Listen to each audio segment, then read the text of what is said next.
Bharatiya Janata party ప్రపంచంలోనే అత్యధిక సభ్యులు కలిగినటువంటి పార్టీగా ఎదగడం ఏదైతున్నదో ఇది ఒక మన పార్టీ కార్యకర్తలుగా మనమే కాదు ప్రతి భారతీయుడు కూడా ఈరోజు గర్వపడాల్సినటువంటి అంశం అని సందర్భంగా మనవి చేస్తా ఉన్నాను. అంతేకాకుండా నరేంద్ర మోడీ గారి నాయకత్వంలో మూడవసారి మనము ఎన్నికల్లో మరి వచ్చే నెల నోటిఫికేషన్ రానున్నది. పార్లమెంట్ ఎన్నికలకు మనం సిద్ధమవుతూ ఉన్నాం. మన తెలుగు రాష్ట్రాలలో ఏప్రిల్ మొదటి వారంలో ఎన్నికలు జరిగేటువంటి అవకాశం ఉంటుంది. కాబట్టి election commission schedule last time చూసాం. దాన్ని చూసినట్లయితే మొదటి వారంలో ఎలక్షన్స్ ఉంటాయి. ఈరోజు దేశంలో ఎవరు బాధపడ్డా ఎవరు వద్దన్నా మూడోసారి నరేంద్ర మోడీ గారు ప్రధానమంత్రి కావడం ఖాయమనే విషయం ఈ సందర్భంగా మనవిస్తున్నాం. అద్భుతమైనటువంటి మెజార్టీ మళ్ళీ ఈసారి రాబోతుంది. గతంలో కంటే 302 సీట్లు గతంలో వస్తే ఈసారి మరి ఇంకా పెద్ద ఎత్తున సీట్ల సంఖ్య పెరిగే అవకాశం ఉంది. అనేక రాష్ట్రాలలో కాంగ్రెస్ పార్టీ కానీ ఇతరులకు ఒక్కొక్క సీటు కూడా వచ్చేటువంటి పరిస్థితి లేదు. అనేక రాష్ట్రాల్లో భారతీయ జనతా పార్టీ మరి ప్రజల యొక్క మద్దతుతో మూడోసారి హ్యాట్రిక్ ప్రభుత్వం నరేంద్ర మోడీ గారి నేతృత్వంలో రానున్నది. మరి తప్పకుండా దేశంలో మనకు చూస్తా ఉన్నాం. గత 9 సంవత్సరాలుగా అనేక రకాల మార్పులు. గతంలో 10 సంవత్సరాలు మన్మోహన్ సింగ్ గారి నేతృత్వంలో కాంగ్రెస్ పార్టీ అధికారంలో ఉన్నప్పుడు కేంద్ర మంత్రులే జైలుకి వెళ్లిన విషయం మనం చూస్తా ఉన్నాం. ఆ రోజు కాంగ్రెస్ ప్రభుత్వంలో మన్మోహన్ సింగ్ గారి నేతృత్వంలో ఉన్నటువంటి మంత్రులే జైలుకి వెళ్లాల్సి వచ్చింది అవినీతి కుంభకోణాలు. అది 2G స్పెక్ట్రమ్ కుంభకోణం కావచ్చు, బొగ్గు కుంభకోణం కావచ్చు, కామన్వెల్త్ గేమ్ కుంభకోణం కావచ్చు. ఈ రకంగా అనేక కుంభకోణాలు సుమారు 12 లక్షల కోట్లు కాగ్ రిపోర్ట్ ద్వారా సుప్రీంకోర్టు ద్వారా బయటకు వచ్చిన అంశాలు ఇవి ఆన్ రికార్డు. కాబట్టి ఆ రోజు ప్రతిరోజు ఏ పేపర్ చూసినా కూడా కుంభకోణాల గురించే మరి వార్తలు వచ్చేటువంటి విషయం మనం చూసాం. కానీ ఈరోజు నరేంద్ర మోడీ గారి నేతృత్వంలో గత 9.5 సంవత్సరాలుగా మనం చూస్తా ఉన్నాము. ఒక్క రూపాయి అవినీతి లేకుండా ఒక నీతివంతంగా ఒక సమర్థవంతంగా మరి ఈరోజు ఒక స్థిరమైనటువంటి సుస్థిరమైనటువంటి ప్రభుత్వాన్ని నాయకత్వాన్ని దేశానికి ఇవ్వడం ద్వారా దేశ ప్రజల్లో ఒక విశ్వాసం తీసుకొచ్చాము. ప్రపంచంలోనే ఈరోజు భారతదేశము 5వ ఆర్థిక శక్తి గల దేశంగా లార్జెస్ట్ ఎకానమిక్ కంట్రీ ఏదంటే ఈరోజు 5వ దేశం ప్రపంచంలో భారతదేశం ఉంది. యూకే లాంటి దేశాన్ని కూడా వెనుకకు నెట్టేసి భారతదేశం ముందుకెళ్ళింది. ఈరోజు పేద ప్రజలకు సంబంధించి కనీస అవసరాలు కల్పించే విషయంలో ఒక పేదవాడి ఇంట్లో టాయిలెట్ నుంచి మొదలు పెడితే మీ చంద్రమండలాన్ని కూడా ఈరోజు మనం అడుగు పెట్టేటువంటి పరిస్థితి. మొట్టమొదటిసారిగా చంద్రమండలంలో మనం భారతదేశం తరఫున నరేంద్ర మోడీ గారి నాయకత్వంలో మరి ఈరోజు శాస్త్రజ్ఞులు చేసినటువంటి కృషి కారణంగా మనము చంద్రమండలం కూడా చేరుకున్నాం. అన్ని రకాలుగా ఈరోజు దేశంలో ఎక్కడ చూసినా శాంతి ఉంది. మత కళాలు లేవు, బాంబు పెళ్లులు లేవు, RDX కనిపించదు, పాకిస్తాన్ ఏఎస్ఐ యాక్టివిటీ ఉండదు. ప్రజలందరూ కూడా సంతోషంగా ఉన్నారు. గ్రామీణ ప్రాంతాల్లో వ్యవసాయ రంగం చాలా ముందుకెళ్తా ఉంది. నేషనల్ హైవేస్ చాలా అభివృద్ధి చెందుతా ఉన్నాయి. ఈరోజు దేశంలో నేషనల్ హైవేస్ చూసినట్లయితే మరి అంతర్జాతీయ స్థాయిలో ఇంటర్నేషనల్ అమెరికాలో ఎట్లా ఉంటాయి రోడ్లు ఈరోజు భారతదేశంలో కూడా జాతీయ రహదారులు ఫ్లైఓవర్స్ ఎక్కడ చూసినా కూడా చాలా అద్భుతంగా మరి కేంద్ర ప్రభుత్వం పనిచేస్తున్న విషయం మనం చూస్తా ఉన్నాం. అంతేకాకుండా అనేక రకాల మార్పులు సంస్కరణలు త్రిపుల్ తలాక్ చట్టం మహిళలకు ముస్లిం ఆడబిడ్డలను రక్షించేటువంటి మరి చట్టాన్ని కూడా తీసుకురావడం జరిగింది. జమ్మూ కాశ్మీర్లో ఆర్టికల్ 370 తొలగించడం జరిగింది.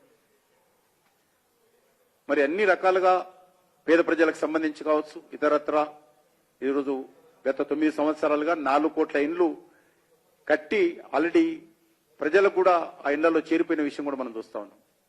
కానీ దురదృష్టము ఈరోజు గత 9-10 సంవత్సరాలుగా మన రాష్ట్రంలో ఉన్నటువంటి బీఆర్ఎస్ ప్రభుత్వము ఒక పేదవాడు కూడా ఇల్లు ఇవ్వలేనటువంటి పరిస్థితి. పూర్తిగా టీఆర్ఎస్ ప్రభుత్వం ఏ రకంగా అవినీతి అయిందో మనం చూస్తా ఉన్నాం. ఒక కుటుంబం చేతిలో తెలంగాణ అంతా బందీ పెట్టుకొని ఈరోజు రాష్ట్రాన్ని అప్పుల పాలు చేయడం జరిగింది. మరి ఈరోజు వచ్చినటువంటి కాంగ్రెస్ పార్టీ కూడా అనేక రకాల హామీలు ఇచ్చింది. ఈ హామీలు ఏ రకంగా అమలు చేస్తుందో ఈరోజు ఒక గందరగోళమైనటువంటి పరిస్థితుల్లో తెలంగాణ రాష్ట్రంలో కాంగ్రెస్ పార్టీ ఉంది. వాళ్ళకు ఒక రోడ్ మ్యాప్ లేదు.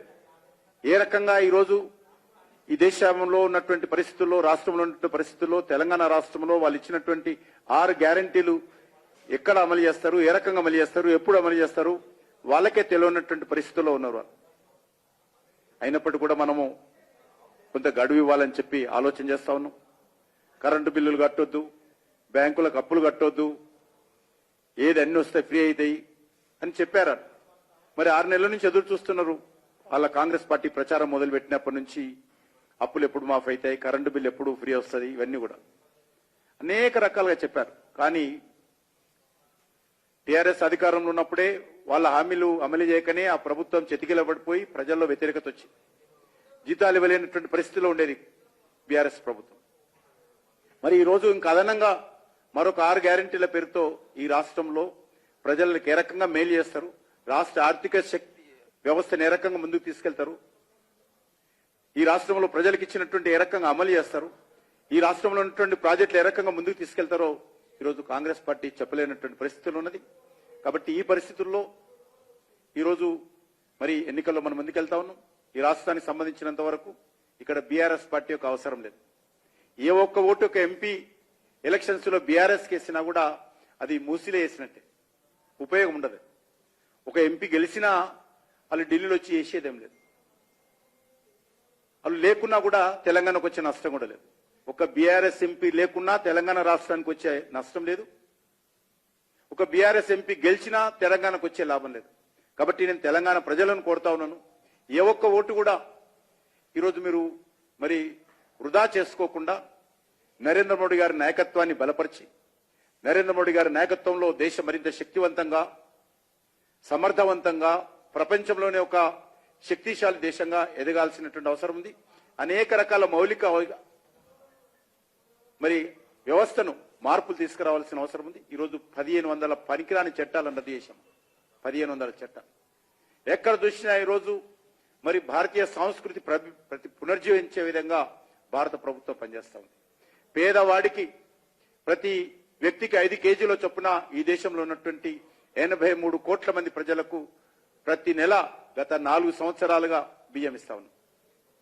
రానున్న రోజుల్లో కూడా ఇది కంటిన్యూ చేస్తాం. అదేవిధంగా దేశంలో నరేంద్ర మోడీ గారు రాకముందు విద్యుత్ కోతలు ఉండేది, ఎక్కడ చూసినా విద్యుత్ కోతలు ఉండేది. కానీ ఈరోజు దేశంలో ఎక్కడ కూడా ఏ రాష్ట్రంలో కూడా విద్యుత్ కోతలు లేవు. అది వ్యవసాయ రంగానికి తీసుకున్నా, అది పారిశ్రామిక రంగానికి తీసుకున్నా, అది వాణిజ్య రంగానికి తీసుకున్నా, అది గృహ అవసరాలకు డొమెస్టిక్ తీసుకున్నా, ఎక్కడైనా సరే ఈరోజు విద్యుత్ కోత లేనటువంటి అద్భుతమైనటువంటి ఈరోజు భారతదేశం ముందుకు తీసుకెళ్తా ఉన్నాం. నరేంద్ర మోడీ గారు వచ్చినప్పుడు మీ చేతుల్లో ఉన్నటువంటి సెల్ ఫోన్లు 98% ఇతర దేశాల నుంచి దిగుమతి చేసుకునే వాళ్ళం. మన దేశంలో 2 కంపెనీలు మాత్రమే ఉండేది. కానీ ఈరోజు ప్రపంచంలోనే చైనా తర్వాత లార్జెస్ట్ సెల్ ఫోన్ మ్యానుఫ్యాక్చరింగ్ దేశం ఏదంటే ఈరోజు భారతదేశం అనే సందర్భంగా మనం చేస్తాం. 2nd largest manufacturing cell phones లో మనం ఈరోజు ఇతర దేశాలకు 150 దేశాలకు ఈరోజు మన దేశంలో తయారైనటువంటి సెల్ ఫోన్లను మనం ఎగుమతి చేస్తా ఉన్నాం. అనేక విషయాలు.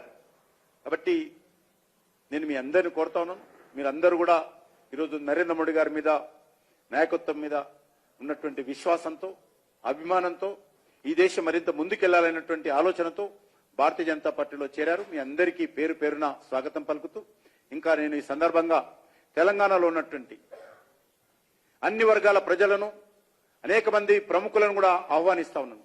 బీజేపీలో చేరాల్సినటువంటి అవసరం ఉంది. భారతీయ జనతా పార్టీ తెలంగాణలో బడపలాల్సిన అవసరం ఉంది. నరేంద్ర మోడీ గారి నాయకత్వంలో రానున్నటువంటి ఎన్నికల్లో తెలంగాణ నుంచి కూడా అత్యధికమైనటువంటి సీట్లు మరి తెలంగాణ ప్రజలు గెలిపించి నరేంద్ర మోడీ గారి నాయకత్వంలో తెలంగాణ ప్రజలు కూడా భాగస్వాములు కావాల్సినటువంటి అవసరం ఉంది. దేశ అభివృద్ధిలో కూడా తెలంగాణ ప్రజలు కూడా భాగస్వాములు కావాల్సిన అవసరం ఉంది. ఈరోజు నరేంద్ర మోడీ గారి నాయకత్వం ఉంటేనే ఒక స్థిరమైనటువంటి ప్రభుత్వం వస్తుంది, ఒక సుస్థిరమైనటువంటి ప్రభుత్వం వస్తుంది.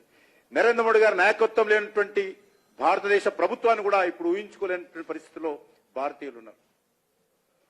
ఈరోజు ఫ్రంటుల పేరుతో చిన్న చిన్న పార్టీలను కూడా మరి ఈరోజు అధికారంలోకి వచ్చినట్లయితే దేశాన్ని కుక్కలు చింపిన విస్తీర్గా తయారు చేస్తారు ఈరోజు ఉన్నటువంటి